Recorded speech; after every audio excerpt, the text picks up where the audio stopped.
Hi guys. In 1955, the idea of the grey flannel suit as the symbol of the soul-deadened corporate drone entered the American lexicon, thanks to Sloan Wilson's novel, making it pretty much impossible to look at that particular item of clothing in a neutral way ever again. It became the stand-in for our skewed work-life balance, the triumph of business over imagination. It got, it's fair to say, a bad rep. For the last 2 decades, the New York designer Thom Browne has been trying to change all that. First, by shrinking the proportions of his men's suits to demand a reassessment. Next, by erasing gender boundaries, and then, by creating so many variations on the theme. He effectively transformed the little grey suit into a Rorschach test that contained multitudes.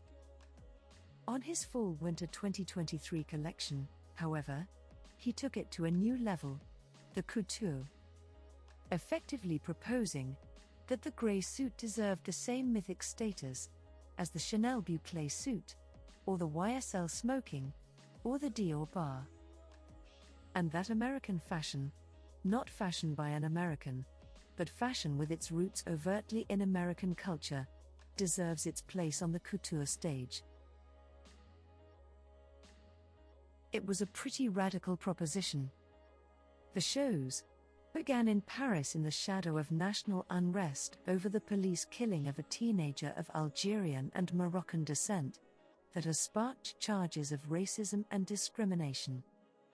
For a while, there was a question about whether the collections would, or should, happen at all.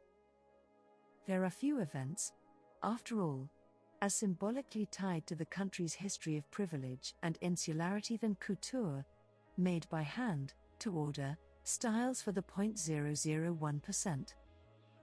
Hedi Slimane cancelled his Celine menswear show, originally scheduled for the night before the couture officially was to begin. Bulgari cancelled a cocktail party. The rest stood fast, monitoring the situation and noting, when asked, that there were few industries as representative, globally, of France's economic and artistic strength as fashion. And that the couture is a celebration of that craft at the highest level. But it was jarring to walk past protests in front of one set of historic buildings, the Assemblée Nationale, the Palais de Justice, on the way to see extraordinarily elaborate frocks in another, the Petit Palais, the Musée Rodin. That tension might be the current human condition, but it also raised the bar for the shows that went on. Yes, they offer escapism and beauty, and, thanks to social media, escapism and beauty for everyone to look at, rather than simply the elite few to buy. At their best, however, they should also offer something more. And not just the flat ballet shoes that Giambattista Valli paired with his taffeta and lace ball gowns. Thought that was a welcome addition. Still, she was not, as it turned out, the only one thinking about the life aquatic. In his couture debut, Mr. Browne was, too, or at least thinking about drowning one's sorrows. He is one of fashion's greatest impresarios, and every collection tells a story.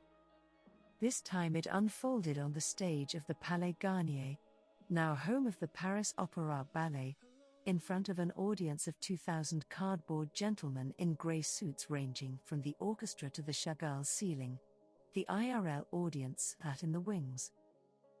As faux pigeons roosted here and there, a tale began based on the 1980 song Fade to Grey by the British new wave band Visage, of a man, actually the model Alec Weck, alone at a train station, watching his life go by in 58 iterations of grey and prepster suiting, each one more intricate and referential than the last.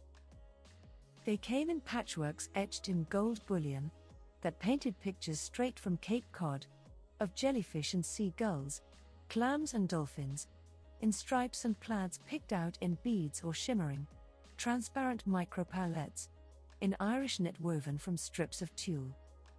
They came in mostly the same simple silhouettes, small shoulders, rectangular, lean, plus some exaggerated molded bell shapes and 2 cream puffy gowns.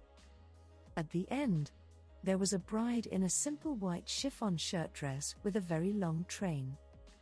Well, there had to be a train in there somewhere.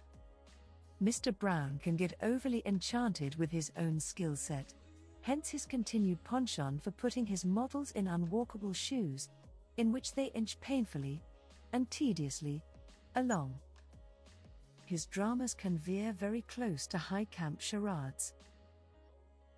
But there's no denying his achievement in taking a garment once synonymous with anonymity and reinventing it as an expression of individuality. Couture may be the vestigial tale of fashion, but that is an entirely contemporary idea. Do you agree?